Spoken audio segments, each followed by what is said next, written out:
Bonjour tout le monde, j'espère que vous allez bien. Alors moi c'est Léa Wisteria, je suis costumière et ici je vous parle de couture, de costumes historiques et fantastiques et tout ce qui va autour.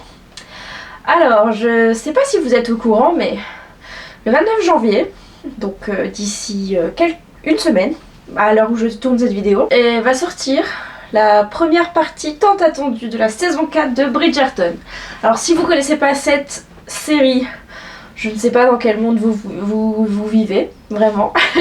C'est une adaptation de romance historique, de livre de romance historique qui fait carton parce qu'elle est produite par Shondaland sur Netflix. Et c'est vraiment un bonbon pour les yeux parce que même si les costumes sont loin d'être historiques, ils sont vraiment très beaux. Et moi je trouve que c'est un parfait entre-deux, entre l'inspiration historique et l'œil moderne, voilà. J'avais déjà fait une robe inspirée par Bridgerton il y a 2 ans je crois, à l'occasion de la saison 3, et du coup je me suis dit que j'allais en faire une autre, parce que pourquoi pas, hein. Et ne vous inquiétez pas, j'ai déjà le tissu dans mon stock. Je ne vais pas trop acheter pour ce projet, à part bien sûr une doublure et des éléments de mercerie, donc voilà. Donc je vais vous montrer le tissu, parce que voilà, oui, j'ai décidé de me faire une robe Bridgerton pour l'occasion de la sortie. Alors cette robe, elle sera dans ce tissu là, qui est vraiment, c'est un tulle... c'est un tulle polyester avec, donc vous voyez, il y a du tulle là, mais il est recouvert de pétales de fleurs qui sont de couleur parme et elles sont un petit peu brodées, donc c'est vraiment très joli.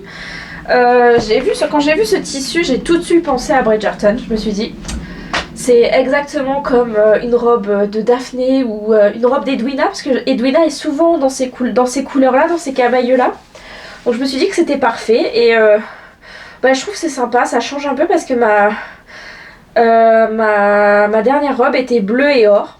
Donc cette fois-ci elle sera parme. Pour le patron, je vais partir de ce patron. En fait là vous voyez pas parce que c'est moi qui je l'ai décalqué.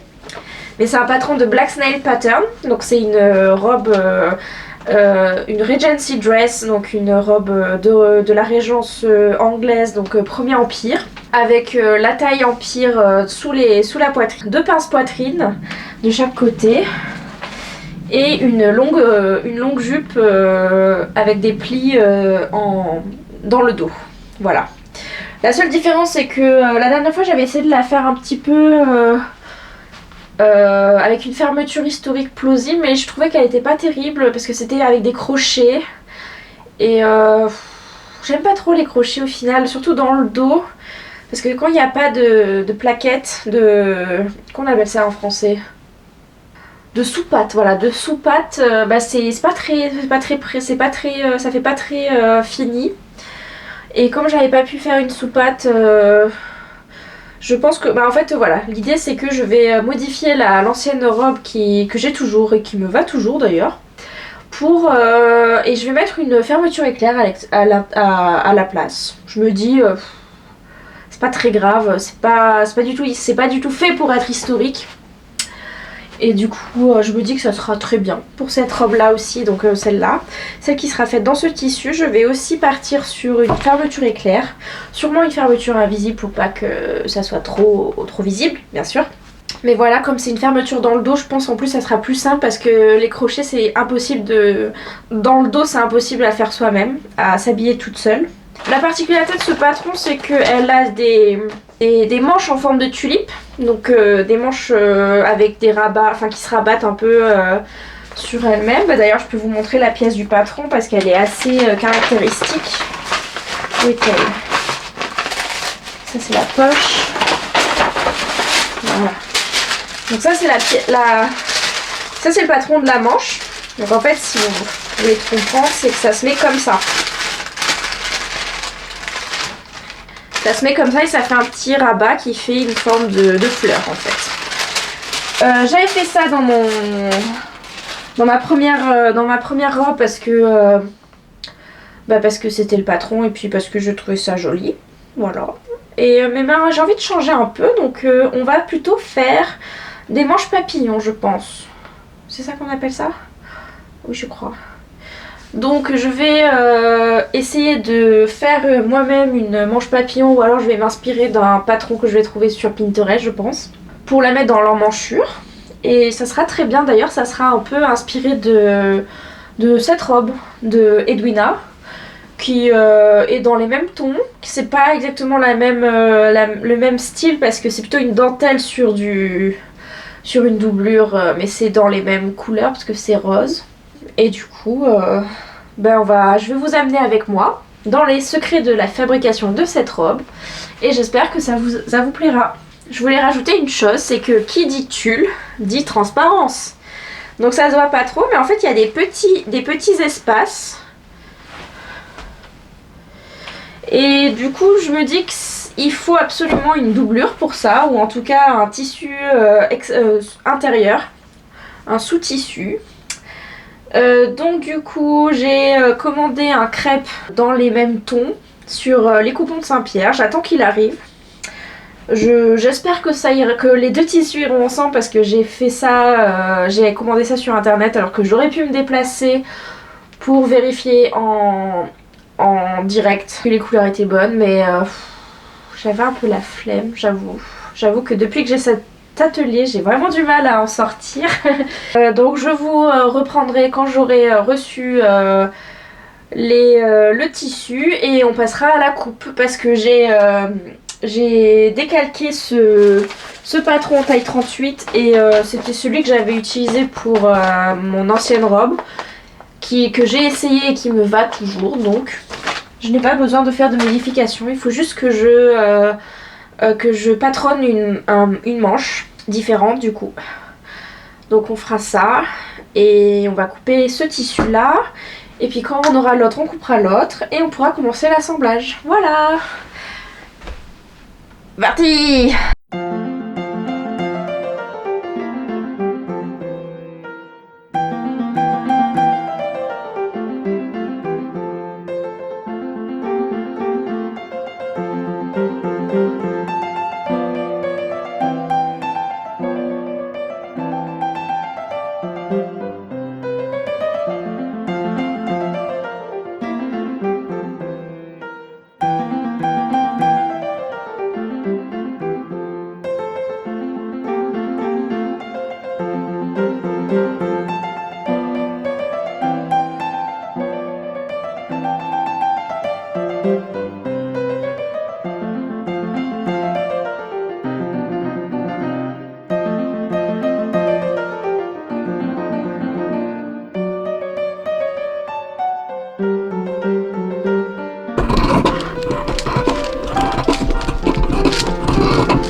Alors je vous reprends la semaine d'après. On est quel jour? On est le 27 janvier et la saison 4 de Bridgerton est dans 2 jours. Donc il va falloir mettre les bouchées doubles pour finir cette robe. Après bon, si elle... Enfin je pense que de toute façon je pourrais pas faire de photos avant... je sais pas quand d'ailleurs. Donc on verra bien. Et il va falloir que je réfléchisse à tout ça. Mais en tout cas, c'était pour vous dire que la doublure est arrivée. Donc voici le tissu. Je vais vous le... Alors je suis un peu... Voilà, c'est un peu les déconvenus du fait d'acheter en ligne. C'est très... C'est assez épais. C'est assez épais. Il y a une armure un peu sergée aussi, je sais pas si vous le verrez. Non, bah là, de toute façon, je vous le montre à l'envers, donc comme ça. Donc voilà, c'est un mélange polyester viscose, mais on sent pas trop la fluidité de la viscose, donc c'est assez intéressant. Je sais plus ce que c'est comme tissage, mais bon, comme je dis, ça ressemble un peu à du sergé, donc c'est assez épais. La couleur, elle va plutôt bien avec... elle est un peu rose, elle est un peu plus rose que mon tissu. Hein. Vous voyez, donc ça c'est ma pièce. Je vais peut-être enlever les épingles, ça sera mieux. Voilà. Donc, ça c'est ma pièce découpée. Et du coup, avec ça en dessous... Oh, c'est plutôt pas mal, hein. Ouais, c'est un peu plus... c'est un peu moins gris. C'est un peu plus saturé comme couleur. Mais en doublure, ça ira très très bien. Ben voilà, je suis très contente. Donc maintenant, on va passer à la coupe de la doublure. Il faut aussi que je coupe les poches. Parce que je ne les ai pas poches. Regardez ces poches. Elles sont immenses. C'est génial, j'adore. Mais ouais, elles sont assez grosses. Ça va être sympa. Il n'y a plus qu'à, il n'y a plus qu'à.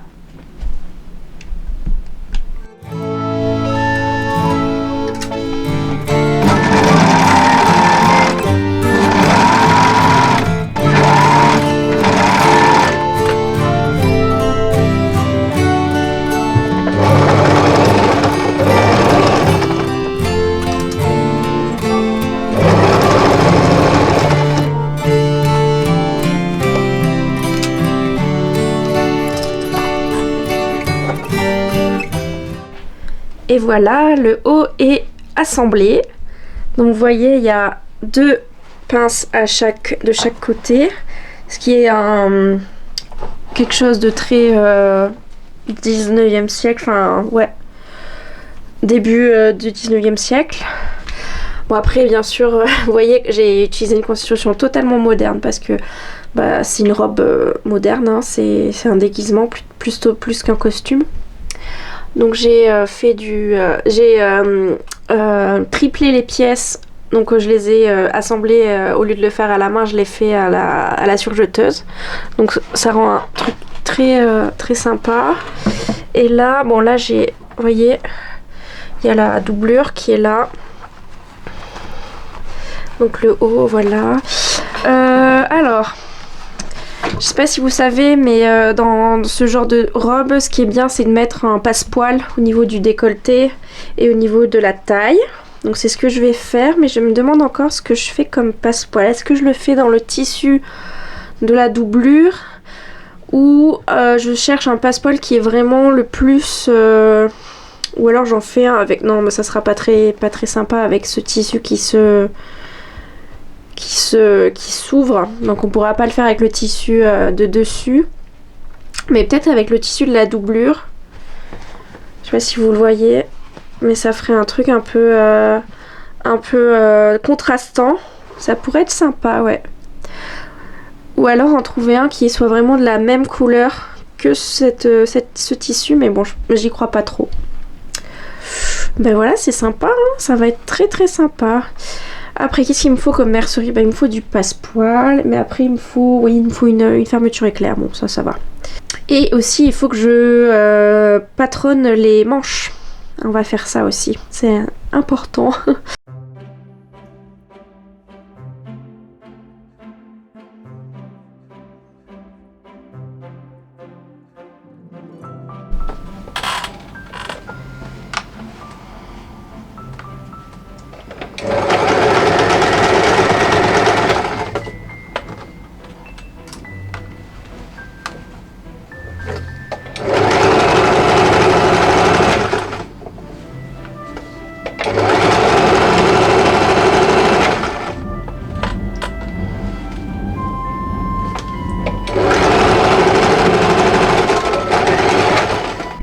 Hello, donc voici la robe, elle a bien avancé. Bon, j'ai juste mis une seule manche et je suis pas satisfaite de la longueur, j'ai l'impression que c'est un peu trop long. En fait là ça rend bien, mais sur moi ça rend un peu moins bien je trouve et je pense qu'il faudrait la raccourcir au moins comme ça. Pour qu'elle soit un poids qui ait au moins 5 cm de moins. Ouais, donc je sais pas. Là j'ai bien avancé, j'ai assemblé la jupe avec les poches. Vous les voyez pas. Les poches, elles sont très très profondes, c'est super cool. Et il me manque plus qu'à plisser le dos pour pouvoir assembler le corsage à la jupe. Et bien sûr tous les ourlets. Là, ah bah oui, je vais vous montrer. Je vais mettre du passepoil que je viens de faire. Donc il y aura du passepoil comme ça. Ouais, ça va être très joli. Ah, ça va être cool. J'ai hâte.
Et voilà, la robe est faite. Donc là je la porte parce que je viens de rentrer du shooting photo qu'on a improvisé avec mon copain.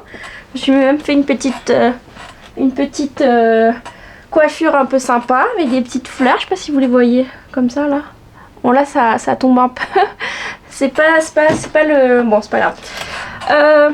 Bah, je suis très contente de ce projet. Je trouve que je l'ai bien réussi. Elle me va très bien. Il n'y a pas eu de soucis ou quoi. Il y a juste les manches que je pense j'aurais pu faire un peu plus ample. Là c'est quand même assez... Ouais, ça fait quoi? Ça fait une petite... ça fait juste une petite manche... Ça fait pas très papillon, ça fait plus trompette quoi. Voilà, je dis n'importe quoi. J'espère que vous avez aimé cette vidéo et je vais la poster du coup un peu plus tard que le début, enfin le lancement de la saison 4. Mais moi du coup j'ai commencé à regarder les épisodes et pour l'instant j'aime beaucoup. Dites-moi en commentaire ce que vous avez pensé de la saison 4, enfin du début de la saison 4 parce qu'on a que 4 épisodes, c'est vraiment pas beaucoup hein. Et il paraît que ça finit sur une cliffhanger. Ouais, j'ai regardé que les 3 premiers. J'essaye de ménager mon plaisir. Même si j'avoue cette série, on a envie d'enchaîner, ça s'arrête jamais. Merci d'avoir regardé cette vidéo. Je vous souhaite une bonne journée et surtout bonne couture.